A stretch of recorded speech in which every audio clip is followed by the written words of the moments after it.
Welcome to this podcast series called Stepping into the Yellow Zone. I'm Juliet Kosarzycki, founder of Yellow Zone International, and I'm excited to be doing a series of podcasts where I interview people who have stepped into the yellow zone. And you might wonder, what does that mean? And what I talk about by stepping into the yellow zone, I'm talking about doing something you've never done before, being in a situation that maybe causes you some hesitation, some doubt, fear or anxiety, or just doing something in a bigger way or in a different way than you've ever done before. And most of the time when I talk about this topic, I'm talking about things that you're interested in doing but are just a little bit scary for you to do because you've never done it before. But today I'm going to interview somebody who had a different scenario. She was actually put into the yellow zone, not necessarily voluntarily. So this is a little bit of a different twist on this idea about being in a situation where you have some anxiety, and this is in a different way. We've got today Connie Willems, and she was diagnosed with breast cancer 15 years ago, and she's going to share with us some of her thoughts and feelings as she was going through that process, and then some of the things that she's learned maybe about herself and some ways that maybe even that the experience has benefited her. If you can believe that. Sometimes we wonder about, gosh, what can we possibly learn from a terrible, a difficult ordeal? And she's going to share with us some of those thoughts and then maybe give some advice in the end regarding anybody who might be going through a similar situation. So welcome, Connie. Hi, I'm glad to be here, Juliet. Thank you.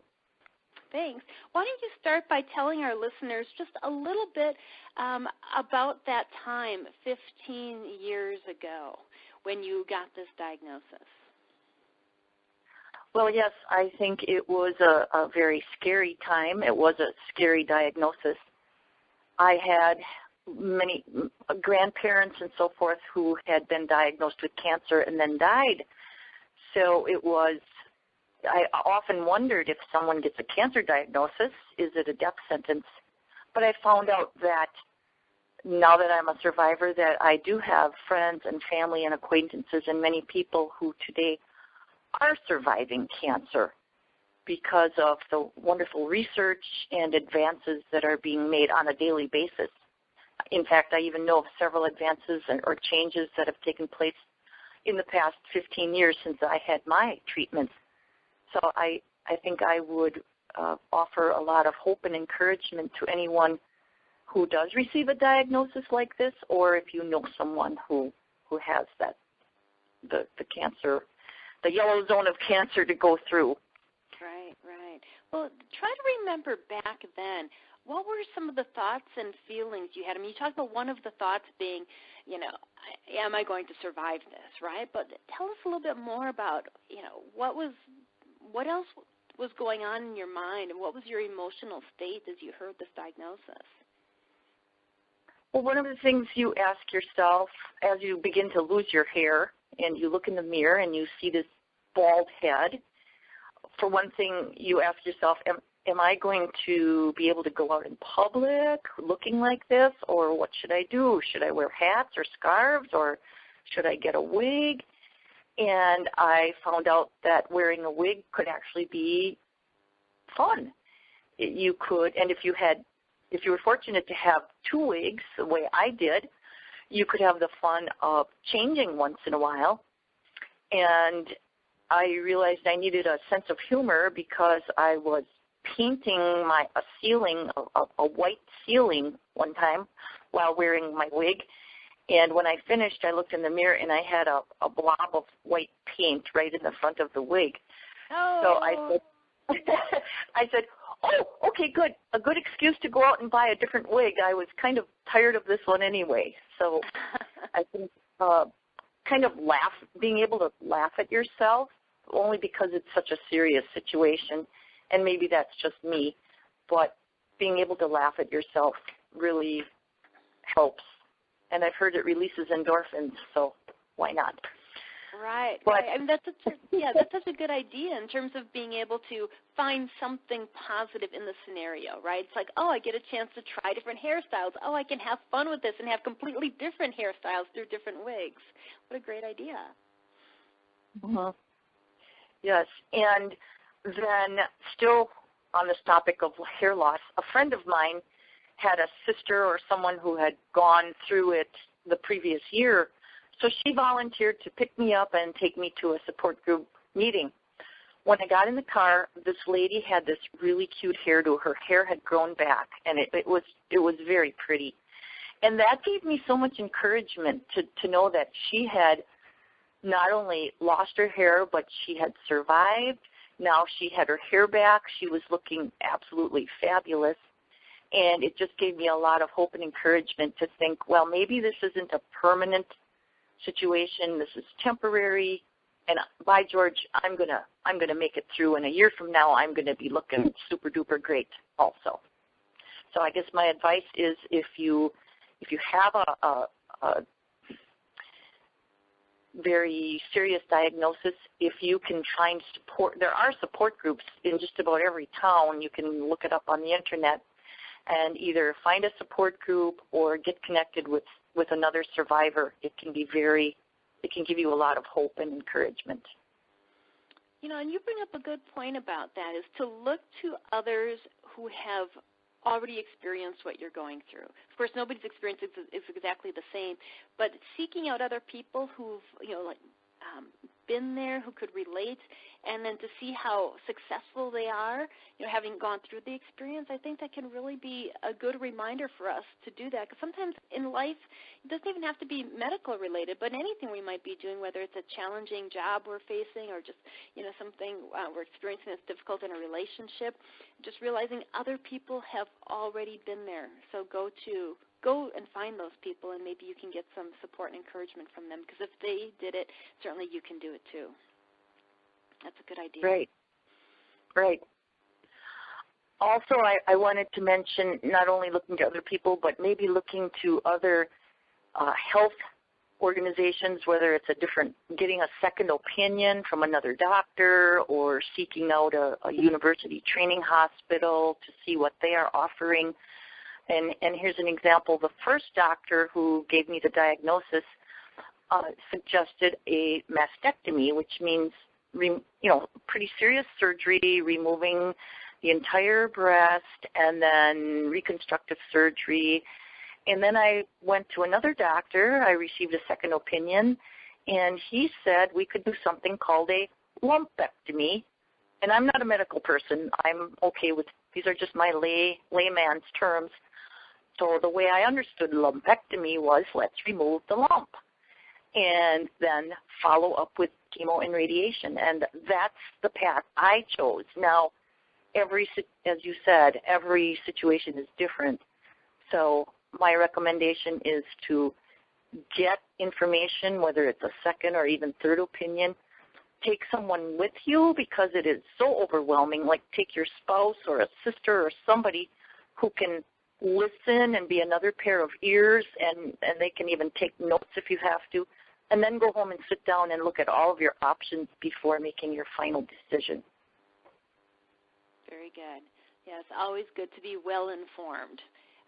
That's the best way you're going to make the best decisions. I mean, I think I can't emphasize that enough sometimes, to be prepared to do some research, to find out who knows something about this topic, so that you can make sure that you're getting, the best care that you can. Very good. Right. Well, I'm imagining that you had some times that might have maybe put you in a low point, right? You're having some fears, you're having, you're really wondering about, am I going to survive until next Christmas, right? What does my future hold? Am I going to be able to pull through this? I don't know how often those thoughts might have come up, but in those moments when you're really struggling, what is it that you found to be most helpful? Well, I tried to fill my mind with positive things. Every time I went to the doctor, he had a shelf with a lot of books that had been written by survivors, and I just gobbled up those books. I would open up, some of them were almost like a daily journal. Here's your thought for the day. And it was like taking a little vitamin pill of encouragement. And I kept saying, you know, other people have survived this, and I am determined that I'm going to as well. And then I had a lot of support from my spouse. My husband was awesome. He would hold my hand and say, I'm here for you. I'm with you all the way. And he would, at night before we went to bed, he'd hold my hand and he would pray. And it was just so, what do I want to say? It was inspiring, and it meant so much to me. And then we had friends who said, we're bringing meals over next week. Every night, one of us will bring a fully cooked meal at 6 p.m. And I looked forward to that, except that midway into the week, we had a refrigerator full of leftovers. So we told our friends, stop with the food already. We don't know where to go with it. Or get on a schedule, right? Yeah. But it made us feel very, very, very cherished, very supported.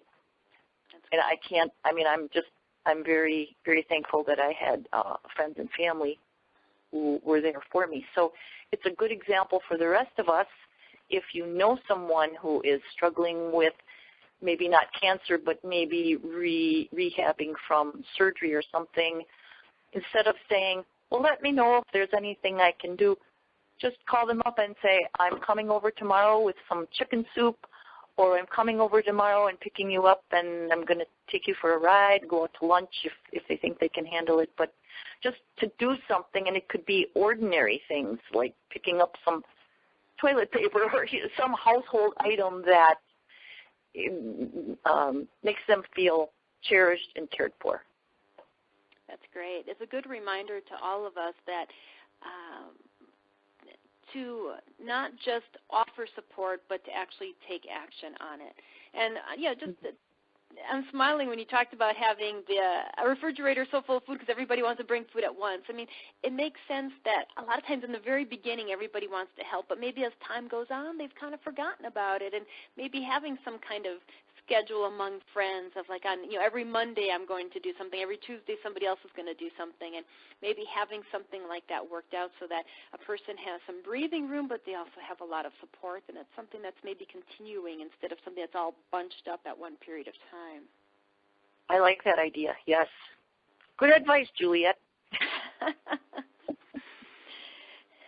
Well, I want to have you share a little bit about how this experience, as challenging or daunting as it was, how it somehow benefited you or added value to your life. How did it benefit me? Mm-hmm. Go ahead. Right, because sometimes we are just happy to be done with any negative thing that has come up in our life, and we're just like, we say good riddance to it once it's done, and we move on, and we just want to forget about it because it was challenging and painful. But I think there's real value in seeing, how did that experience add value to me somehow? What is it that I learned from that where I can be actually grateful for this thing that happened?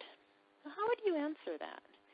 How did this cancer experience add value to your life? Well, that's a good question. I think that I have learned to have more patience with others who are going through a difficult time. It doesn't necessarily have to be a physical difficulty. And before I kind of criticize someone else for how they're coping with a situation, I might take a minute to step back and ask myself, how can I be of comfort or support or help to them? Rather than because I guess it's that old proverb about don't criticize someone else until you've walked in his moccasins. Mm-hmm, mm-hmm. And I think that that's something that I've learned. And another thing I wanted to mention is looking back, if I were to go through this process again, I would have found a way to help my teenage daughter through it. She was 16 at the time, And so for maybe a year, chemo was 7 months, followed by another month and a half of radiation treatments. And in the middle of that, I was still trying to hold down my full-time job. So dealing with all of that, I think my teenage daughter and her needs were kind of set aside, and she was suffering right along with me.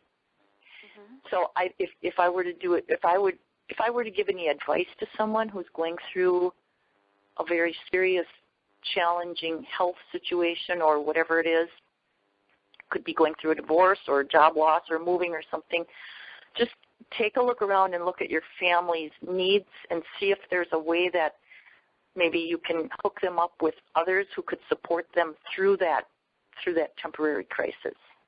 Right.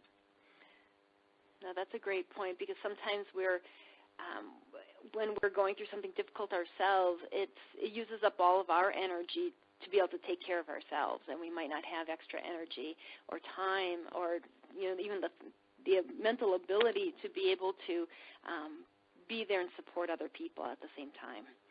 But they need right. support as well. Yeah, that's a great point. That brings up something I remember you telling me in terms of other advice you'd give to people. I remember you mentioning you wish you would have taken more notes, right? You kept a journal right. or a diary? Mm-hmm. Maybe journaling. Someone did give me an empty book and with a little note saying, you might want to journal things in here. And I started out with a bang, probably did it for 1 or 2 or 3 days. And then whether I got busy or lost momentum or lost energy, and looking back, I wish I would have, and it wouldn't have to have been real elaborate, but maybe, day one, and it would have been interesting to look back now and compare what I was feeling and writing 6 months into it as opposed to at the beginning. So that would be my advice, to say if you have a little thing where you can jot down some things and little details. When someone says, well, what kind of chemo did you have? I shrug my shoulders. I don't know what it was called anymore. It was so long ago. It might be valuable to have some of that information. Yeah, I could imagine it might be valuable to also to document your emotional states, like feeling depressed, feeling scared, feeling hopeful, feeling supported, all of those kinds of things too, maybe so you could see the pattern, to realize that there will be the ups and downs, and they'll, continue to repeat, or, there might be some kind of trend, and that just might be interesting to explore, and maybe other people can find comfort in that, just knowing that when I'm down, that there will be a time when I'll feel back up again. Sure. Yeah.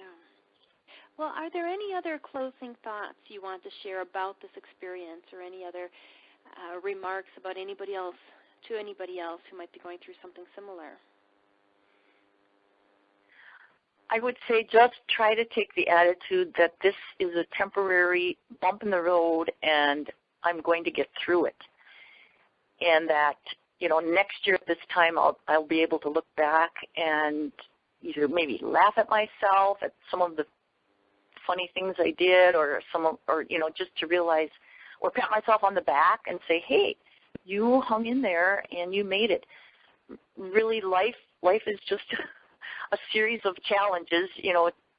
We'll say it's always something. Well, yes, it's always something to challenge us, or to, as you say, move us from the green zone into the yellow zone, or, into the red zone. Sometimes we do have to stop and take a look at what's going on and then move forward. Right. Yeah, and just to bring the story to a happy conclusion, so you've been a survivor of cancer for 15 years, right? Right. And is there anything in particular you attribute your success rate to? I think having faith, family, and friends, a sense of humor, and now I have, and then to look look around and count your blessings. We have 5 grandchildren, and we are healthy enough to follow them around to sporting events. Sometimes out of town, we jump in the car and drive 2 hours to see a basketball game. And just enjoying what we have today, enjoying the grandchildren and each other, and just enjoying life, I guess. And that's my 2 cents. Very good. Well, Connie, we certainly hope you have many, many more healthy years to spend with those grandchildren. I want to thank you for your time today to share a little bit about your experience going through diagnosis of breast cancer and then going through the medical procedures and the emotional ups and downs that accompanied that, and some of the lessons that you learned along the way that included things like being able to laugh at the situation, find humor in the situation in order to provide some levity, and to look to other people who have been there and to do some research and to surround yourself by positive words and to offer support to other people who might be going through this. And just to keep reminding yourself that this is temporary and that you are going to get through it.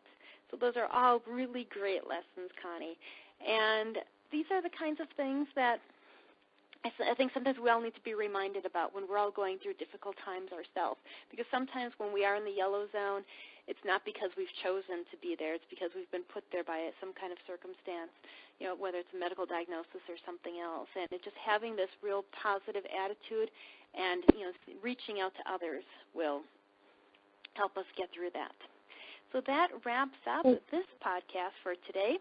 And I want to invite all of you listeners to join us for our next podcast. We'll continue a series of interviews where I find out about how other people have gone through different experiences in their yellow zone. So stay tuned and have a good day.